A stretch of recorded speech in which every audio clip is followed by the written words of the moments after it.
नमस्कार दोस्तों। हमारे विभिन्न प्रकार के प्रैक्टिस सेट हिंदी साहित्य से संबंधित आपके अपने चैनल एसएस नॉलेज पर प्रदान किए जा चुके हैं, जहां पर कि आप वीडियो को प्लेलिस्ट में जाकर भी आप वहां से प्ले कर सकते हैं, देख सकते हैं। और विभिन्न गवर्नमेंट एग्ज़ाम्स में, चाहे वो आपका टीजीटी हो, पीजीटी हो, किसी भी एग्ज़ाम्स में पूछे जाने वाले, चाहे DSSB, KVS, NVS, कोई सा भी एग्ज़ाम हो हिंदी विषय से संबंधित, जहाँ पर कि आपको विभिन्न प्रकार के क्वेश्चंस जो है हमारे चैनल पर हैं, वीडियो के माध्यम से आप तक जो पहुँचाए जा रहे हैं, उनमें से वहाँ पर अवश्य देखने को मिलते हैं। तो चलिए, आज भी हिंदी साहित्य के कुछ महत्वपूर्ण प्रश्न आपके लिए उपस्थित हैं। तो सबसे पहले चलते हैं कि इनके काव्य को देखकर यदि कहा जाए कि रीति काव्य में कवित्व का चरमोत्कर्ष इनके बाद समाप्त हो जाता है, तो असंगत न होगा, गलत न होगा। नगेंद्र का यह कथन किस रीतिकालीन कवि के लिए आया? तो यह कथन आया है प्रताप शाही के लिए। किसके लिए? प्रताप शाही के लिए। क्या कहा उन्होंने? एक बार और देख लेते हैं कि इनके काव्य को देखकर यदि कहा जाए कि रीति काव्य में कवित्व का चरमोत्कर्ष इनके बाद समाप्त हो जाता है, तो असंगत न होगा। नगेंद्र का यह कथन किस रीतिकालीन कवि के लिए आया? प्रताप शाही के लिए। नेक्स्ट प्रश्न है, तंत्री नाद कवित्र रस सरस राग रतरंग, यह पंक्ति किसकी है? तो यह पंक्ति है बिहारी दास जी की। किसकी? बिहारी दास जी की। नेक्स्ट प्रश्न है, यह आचार्य कर्म में जितने सफल रहे, कवि कर्म में उतने ही असफल रहे। यह आचार्य कर्म में जितने सफल रहे, कवि कर्म में उतने ही असफल रहे। तो यह आचार्य पहले हैं और कवि बाद में। तो यह कथन किसका है? कथन है डॉक्टर नगेंद्र का।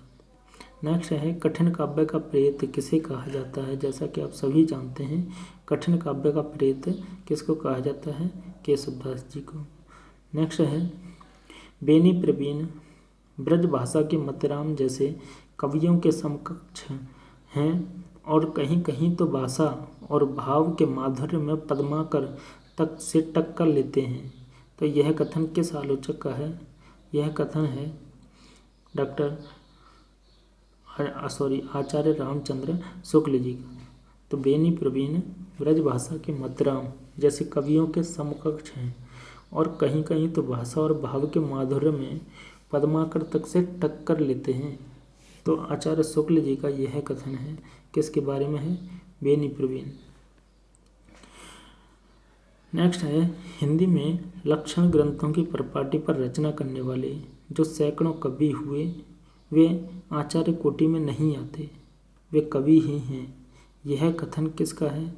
तो इसी प्रकार का कथन किसका है? आचार्य शुक्ल जी का, आचार्य रामचंद्र शुक्ल जी का।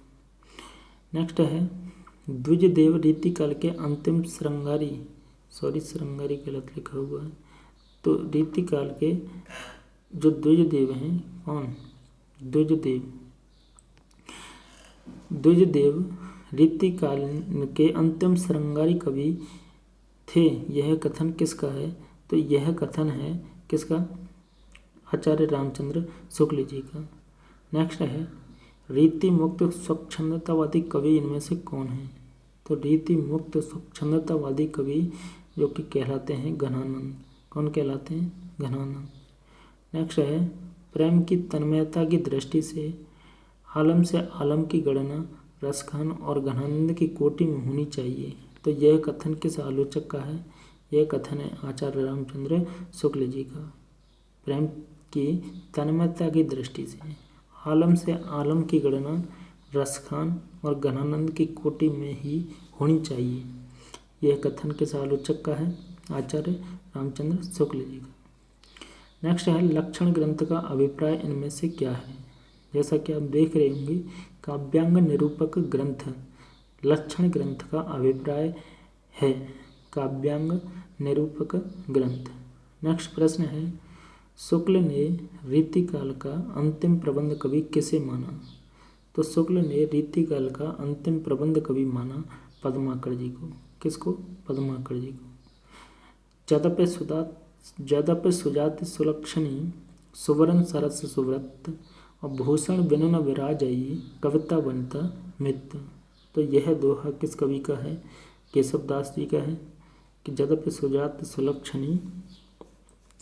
नेक्स्ट प्रश्न है, आचार्य शुक्ल ने रीतिकाल का अंतिम कवि किसे माना है? तो आचार्य शुक्ल ने रीतिकाल का अंतिम कवि माना है ग्वाल कवि को। किसको?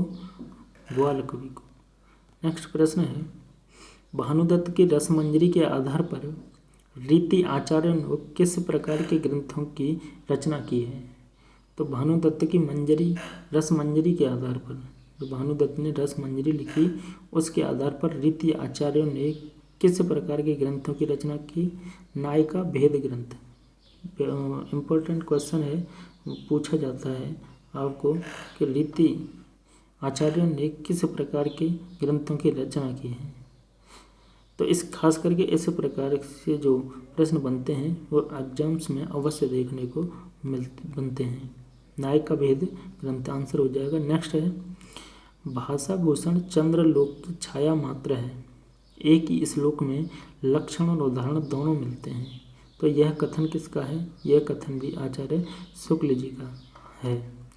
रसराज और रस ललित ललाम मतिराम की हैं। रसराज और ललित ललाम ग्रंथों के रचयिता कवि का नाम क्या है? मतिराम। रसराज मतिराम, ललित ललाम मतिराम। नेक्स्ट क्वेश्चन है, कविता इनकी श्रृंगारी है पर प्रेम की उच्च भूमि पर नहीं पहुंचती, नीचे ही रह जाती है। बिहारी के लिए यह कथन किस आलोचक का है? तो हजारी प्रसाद द्विवेदी की। किसका है? हजारी प्रसाद द्विवेदी जी का। कविता इनकी श्रृंगारी है पर प्रेम की उच्च भूमि पर नहीं पहुंचती, पर प्रेम की उच्च भूमि पर नहीं पहुंचती। कविता इनकी श्रृंगारी है पर प्रेम की उच्च भूमि पर नहीं पहुंचती, नीचे ही रह जाती है। तो बिहारी जी के बारे में इस प्रकार का मानना था डॉक्टर हजारी प्रसाद द्विवेदी जी का। नेक्स्ट है, भाषा भूषण मतिराम की, जसवंत सिंह की, भाषा भूषण किसकी है? जसवंत सिंह की। वहीं भूषण की भाषा में ओज की मात्रा तो पूरी है पर वह अधिकतर अव्यवस्थित है, व्याकरण का उल्लंघन प्राय है और वाक्य रचना भी कहीं कहीं गड़बड़ है। तो यह कथन किस आलोचक का है? डॉक्टर बच्चन सिंह का। भूषण की भाषा में क्या है? ओज की मात्रा तो पूरी है पर वह अधिकतर अव्यवस्थित है, व्याकरण का उल्लंघन प्राय है और वाक्य रचना भी कहीं कहीं गड़बड़ है। यह कथन है डॉक्टर बच्चन सिंह का। नेक्स्ट प्रश्न है, इनमें से रीतिकाल का कौन सा कवि प्रकृति चित्रण के लिए सुविख्यात है? किसके लिए?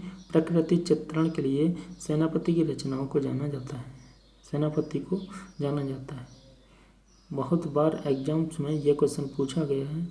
नेक्स्ट है, मतिराम कृत रसराज में नायिका भेद एवं श्रृंगार, नायिका भेद एवं श्रृंगार रस का विवेचन, श्रृंगार रस का विवेचन, रहीम के बरवई नायिका भेद व भानुदत्त की रसमंजरी, रहीम के बरवई नायिका भेद व भानुदत्त की रसमंजरी के आधार पर किया गया है। किसमें? मतिराम कृत रसराज में क्या किया गया है? नायिका भेद वर्णन और श्रृंगार रस का वर्णन। तो यह कथन किसका है? तो इस प्रकार का मानना है आचार्य रामचंद्र शुक्ल जी का। नेक्स्ट क्वेश्चन है, इनमें से कौन सा ग्रंथ केशव का नहीं है? भाषा भूषण केशव का ग्रंथ नहीं है, जबकि है क्या? विज्ञान गीता केशव दास जी का है, जहांगीर जसचंद्र का केशव दास जी का है, वहीं रतन बावनी किसकी है? केशव दास की। नेक्स्ट प्रश्न है, इस काल को कोई श्रृंगार काल कहे, इस काल को कोई श्रृंगार काल कहे तो कह सकता है। कथन किसका है? तो यह कथन है आचार्य शुक्ल जी का। जैसा कि आप देख रहे होंगे कि आचार्य रामचंद्र शुक्ल जी से संबंधित अनेक कथन, आपको अनेक पंक्तियाँ देखने को मिलते हैं विभिन्न विद्वानों, विभिन्न कवियों के बारे में। तो आई होप दोस्तों वीडियो आपको पसंद आई होगी। वीडियो को लाइक करें। अगर अभी तक जो टेलीग्राम चैनल का लिंक जो डिस्क्रिप्शन बॉक्स में दिया हुआ है वहाँ से आप अगर नहीं जुड़े हैं तो कृपया डिस्क्रिप्शन बॉक्स में जाके लिंक पर क्लिक करके टेलीग्राम चैनल पर विभिन्न प्रकार की PDF आदि प्राप्त कर सकते हैं। और वीडियो को लाइक करें, अपने मित्रों के साथ शेयर करें। धन्यवाद वीडियो देखने के लिए। धन्यवाद।